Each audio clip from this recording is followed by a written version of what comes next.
répondre sur la présentation, je dirais que sans rien retirer au travail qui a été fait, il n'y a rien de neuf sous le soleil. Je veux dire, tout le monde sait que nous avons des failles fondamentales sur le système éducatif et sur les problématiques d'emploi. Et même si monsieur veut être positif, et il a raison, ça se saurait si notre système éducatif était très performant. Donc je pense qu'une chose est de dire que les choses se mettent en place, ça c'est vrai. Mais sur l'éducation, on est sur les temps longs. Donc ça veut dire qu'aujourd'hui, il faut aussi savoir nommer un problème pour le régler. C'est très simple. 60% des chômeurs sont des jeunes de 15-34 ans. 60%. La plupart des jeunes diplômés, enfin au moins quasiment le quart, ont du mal à trouver un travail. L'ensemble des entreprises se plaignent. Notre économie, l'année dernière, a créé à peu près 165 000 emplois en net, c'est très bien. 165 000 en net, mais c'est largement insuffisant au regard des besoins que nous avons. Puisque aujourd'hui, notre besoin est au minimum de 600 000 emplois par an. Et pour ça, il faut une croissance de 7% sur les 10 prochaines années pour le faire. Donc je crois qu'il faut savoir raison garder. Et d'abord, je tiens à féliciter le groupe Le Matin pour cette initiative, puisque le pays est dans cette réflexion fondamentale. Et pour pouvoir enrichir la réflexion sur le nouveau modèle, il faut qu'on soit honnête avec nous-mêmes. L'emploi aujourd'hui n'est pas un problème économique ou social. Donc j'affirme que l'emploi aujourd'hui, c'est un vrai problème, c'est un enjeu de sécurité nationale. Je répète, c'est un problème, c'est un enjeu de sécurité nationale. Pourquoi ? Parce que c'est nos jeunes qui sont touchés. Donc là, il y a une bombe sociale qui est là. Et la problématique de fond, c'est effectivement comment on forme cette génération, comment on l'accompagne et comment on répond aux besoins des entreprises, comme l'a rappelé Sib Lovedale tout à l'heure, qui aujourd'hui exprime un vrai sujet. Sib Lovedale et moi-même, nous avons eu la chance de créer un mouvement patronal il y a quelques années. Et déjà à l'époque, c'était un des sujets de réflexion que nous avions, et nous avions proposé des mesures.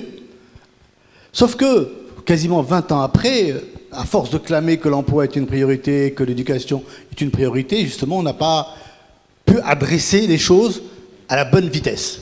Et donc, pour conclure le mot introductif, pour ne pas rentrer dans le détail tout de suite, je dirais qu'il faut qu'on se mette dans une réflexion systémique, que la problématique de l'emploi, ce n'est pas que celle de l'école. C'est celle de l'école, oui, et dans toute la chaîne éducative, mais c'est aussi celle des opérateurs économiques, c'est aussi celle de l'État qui doit créer les conditions pour générer de la valeur ajoutée, bien évidemment. C'est l'écosystème d'accompagnement à l'emploi qui sont les organismes de formation, l'ANAPEC et autres, qui jusqu'à maintenant n'ont pas su travailler ensemble durablement. Et donc, celui qui génère le besoin, qui est l'entreprise, a un vrai sujet d'expression de besoin. Un vrai sujet. Parce que les entreprises se plaignent, mais elles ne jouent pas leur rôle quant à l'expression réelle de leurs besoins. Et enfin, dans le cadre d'une révolution numérique dans laquelle nous sommes aujourd'hui, dans ce fameux monde VUCA dans lequel nous sommes, nous avons besoin d'être dans la réactivité. C'est tous les jours qu'il faut absolument être présent et être suffisamment agile pour exprimer les besoins qui changent tout le temps. Et ça, c'est fondamental. Donc, notre monde a changé et nous, on est encore dans le rythme ancien, avec les mêmes outils, les mêmes mécanismes, la même façon de travailler, et ça, ce n'est plus possible.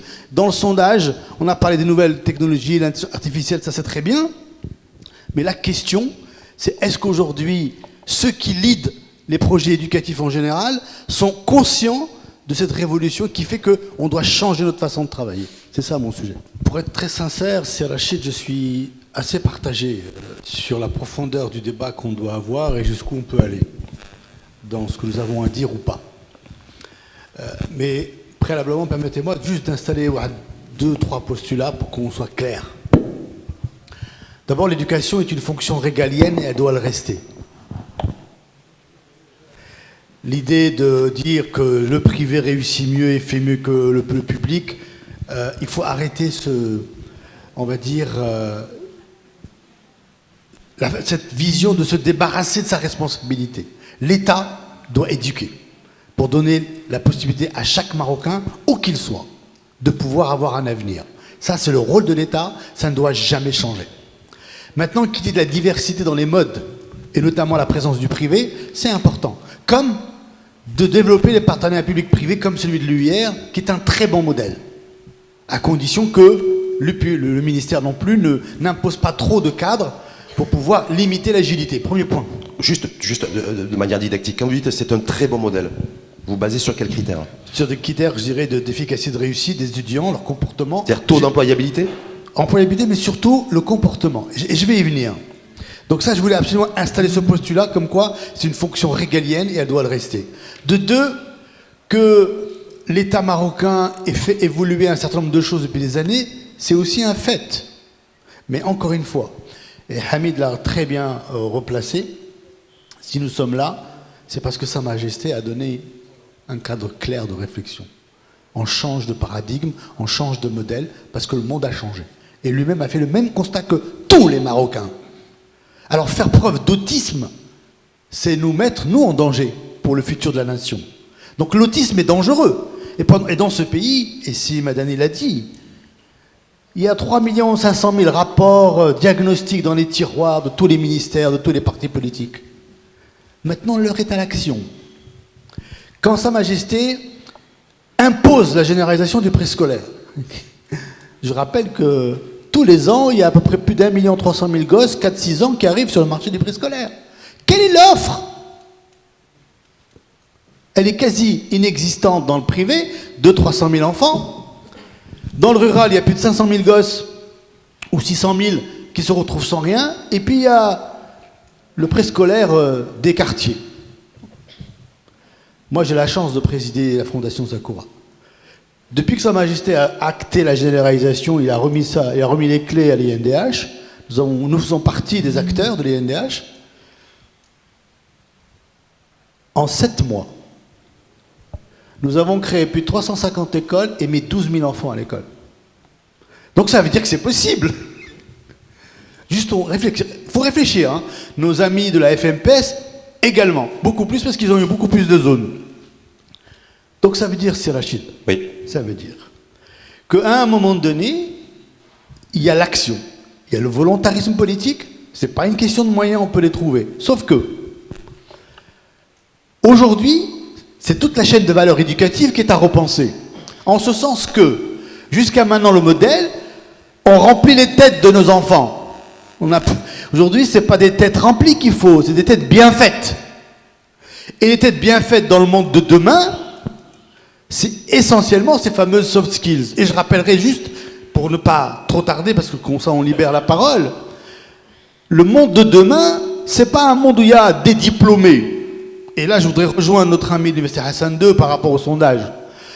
La plupart des grandes écoles françaises sont pleines de Marocains. Donc ça veut dire qu'on arrive à produire des bonnes têtes.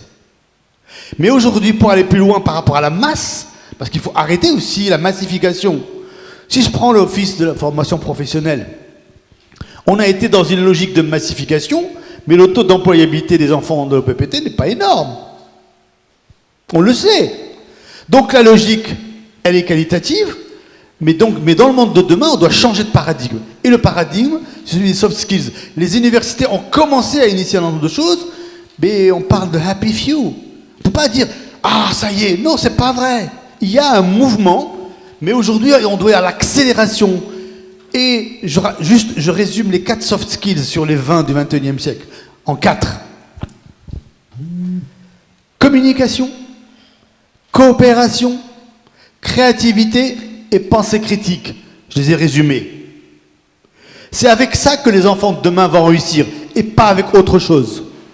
C'est avec ça que les entreprises de demain seront plus agiles et pas avec autre chose. C'est avec ça que les entreprises de demain vont se préparer à ce monde en rupture où justement on ne connaît pas dans les 20 ans à venir les métiers de demain. Souvent on me pose la question, quels sont les métiers de demain? Moi je m'en fous des métiers de demain. C'est quels sont les profils de demain qui est important. J'en ai rien à faire. On se gargarise avec nos plans sectoriels, c'est très bien. Mais à l'intérieur, c'est des profils qu'il faut. Parce qu'on va changer d'emploi. Quand on parle d'employabilité, on va changer d'emploi régulièrement demain. Mais si le système éducatif ne prépare pas à ça, ça ne sert à rien. Mais en même temps, l'entreprise ne joue pas suffisamment son rôle aujourd'hui. Elle passe son temps à se plaindre, mais que fait-elle, elle, pour intégrer justement les stagiaires, pour accepter de continuer cette formation employabilité, etc., etc. Maintenant et enfin, dans la gouvernance de nos institutions éducatives, souvent il y a un strapontin, mais il n'est pas utilisé, il n'est pas géré. Dans les universités, les entreprises ne jouent pas toujours le jeu, elles ne sont pas présentes.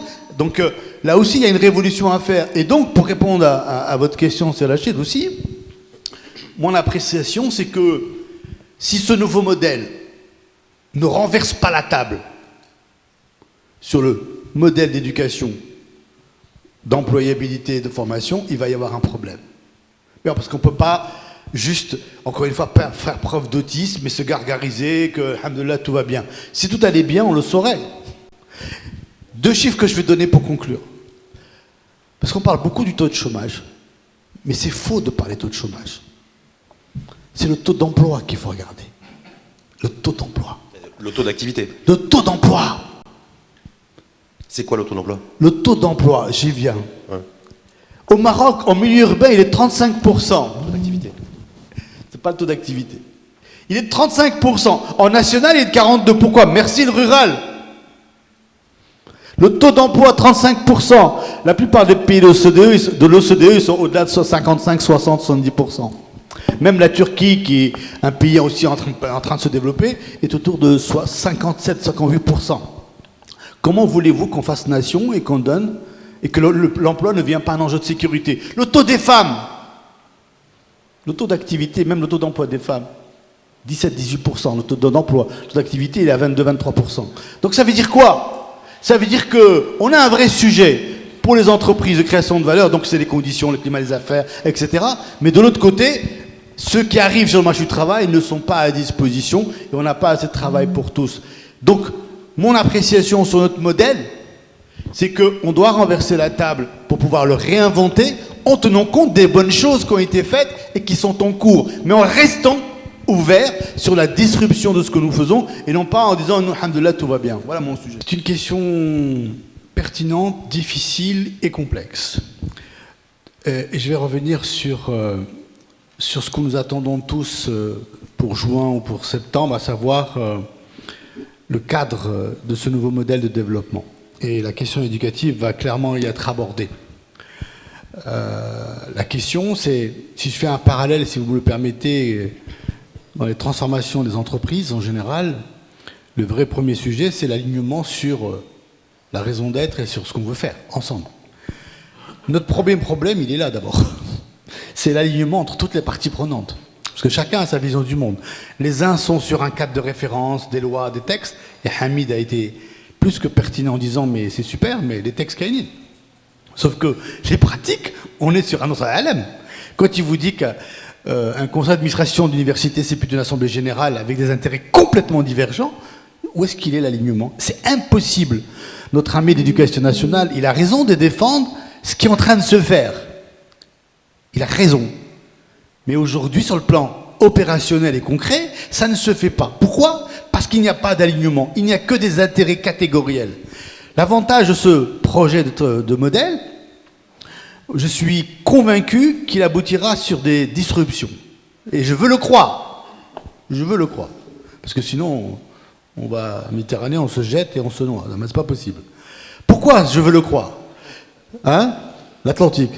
Ah oui, là-haut. Ah, c'est plus profond.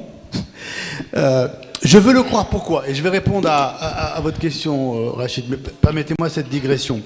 Sur le fait que si on n'a pas cet alignement fondamental sur ce que nous voulons véritablement comme modèle éducatif et que toutes les parties prenantes se mettent d'accord en disant oui, c'est ça, on ne pourra pas mettre en mouvement l'ensemble des acteurs. Parce que chacun y va de sa petite musique. Si Madani l'a rappelé sur le préscolaire, le ministère de l'Intérieur a réussi à faire travailler des gens ensemble. Et les acteurs ont accepté l'idée que l'intelligence collective était supérieure. Et que si on ne comprend pas que le carburant du 21e siècle dans ce nouveau monde, c'est l'intelligence collective, ce pays ne se développera jamais. Or, on a tout le potentiel. On a l'énergie, on a les talents, on a tout ce qu'il faut. Sauf que, comme les entreprises marocaines aujourd'hui, ont du mal à faire travailler les gens ensemble. Et donc, qui portera ce projet? Là aussi, on doit changer de paradigme. Arrêtons de penser toujours institution, personne, etc. Je pense que il y a ce qu'on appelle les méthodes agiles, et donc même dans les organisations aujourd'hui, on est en train d'innover. Parce que c'est plus des directions qui portent un sujet. Il peut y avoir plusieurs personnes qui portent le sujet. À une seule condition, c'est qu'on ait aussi le leadership nécessaire avec le mindset. Et on a un problème de mindset aujourd'hui. C'est que chacun se veut responsable et comptable de quelque chose. On parle de la régionalisation avancée, mais c'est un outil formidable de révolution, si on l'exploite et si on le déploie rapidement. C'est un outil formidable. Donc le portage éducatif, est-ce que c'est le ministère comme le ministère de l'Éducation? Est-ce on doit rajouter la composante formation? Est-ce que je n'en sais rien? Je préfère laisser des experts travailler là-dessus. En revanche, ma conviction, c'est que le projet éducatif a pour vocation 3 choses. C'est la réduction de la fracture éducative qui est fondamentale. La fracture éducative, elle existe dans notre pays et elle est le premier carburant du sous-développement. Elle est le premier carburant de ce que j'ai appelé l'insécurité. L'insécurité. Le deuxième élément qui est fondamental pour réduire cette fracture éducative, c'est, comment vous dire, tant que les intérêts catégoriels prédominent le fonctionnement, et je parle notamment des enseignants, parce qu'aujourd'hui le problème qui a été abordé dans les statistiques tout à l'heure, le sujet numéro 1, c'est quand même le niveau de nos enseignants, etc., etc. Et ce qui fait qu'aujourd'hui on a du mal. Comment, dans le monde de demain, avec les nouvelles méthodes d'éducation, les méthodes pédagogiques, on accompagne tous ces gens-là? Notre ami a expliqué qu'il y avait des choses qui se mettaient en place, mais c'est largement insuffisant. Donc, entre un ministère aujourd'hui de l'Éducation nationale, un ministère de l'enseignement supérieur, et peut-être demain une future agence pour le préscolaire, ça fait beaucoup de choses. L'essentiel, c'est quel est le projet. Et moi, je compte beaucoup sur l'output de ce nouveau modèle pour nous dire la raison d'être et le projet qu'on veut. Pourquoi? Parce qu'il y a des pays qui ont su le faire avant nous. Quand Singapour a décidé il y a quasiment 30 ans de dire voilà ce qu'on veut être dans 30 ans sur le plan du capital humain, ils l'ont fait, ils l'ont réussi, et les résultats PISA et compagnie sont toujours dans le top classement. Ok. Nous aujourd'hui, on a des rapports, on a des trucs, on a des lois 14, 02, 22, 26, 28, mais ça veut dire quoi? Ça parle pas aux parents. Et là je conclue en disant que il faut juste pas oublier, et comme l'a dit Hamid aussi également tout à l'heure, quand Sa Majesté a parlé de remettre le citoyen au centre, et donc l'administration, elle est au service d'eux. Aujourd'hui, le problème, c'est qu'on est toujours dans le contraire. C'est que on est dans la verticalité. Or, le monde de demain, il est que dans l'horizontalité. Les entreprises qui ne sont pas horizontales, et donc un État, il doit se considérer comme une organisation, et donc il doit instaurer la transversalité. Et donc ça, c'est aussi la régionalisation avancée, parce qu'il faut contextualiser. Donc, les régions aussi doivent être comptables de l'éducation régionale, comme, pour terminer, si je prends l'exemple du préscolaire, dans certains pays européens, le préscolaire est pris en charge par les mairies, par les maires, parce qu'on est au plus proche de la réalité, et puis parce qu'on met les moyens qu'il faut, alors qu'aujourd'hui, quand on regarde ce qui est mis en place pour le préscolaire, qui est le début de la vie, où les soft skills sont installés à ce niveau-là, et pour rejoindre Sima dit tout à l'heure, il ne faut surtout pas que... Parce que le Maroc travaille beaucoup en effet de mode. C'est pas mal. Parce que maintenant, les soft skills, ça va être... C'est pas à la mode, c'est que c'est vital. Sauf que tout le monde va commencer à intégrer les soft skills. Et demain, ça va être des cours de... Ah, aujourd'hui, qu'est-ce que j'ai? J'ai un cours d'intelligence émotionnelle. Ah, j'ai un cours de gestion de stress. Or, le but, c'est quoi? C'est la pédagogie. L'output de ses qualités personnelles. Et donc, c'est comment on enseigne qui va changer, et notamment en ajoutant aussi la dimension numérique. Donc voilà un peu ma réponse à votre question.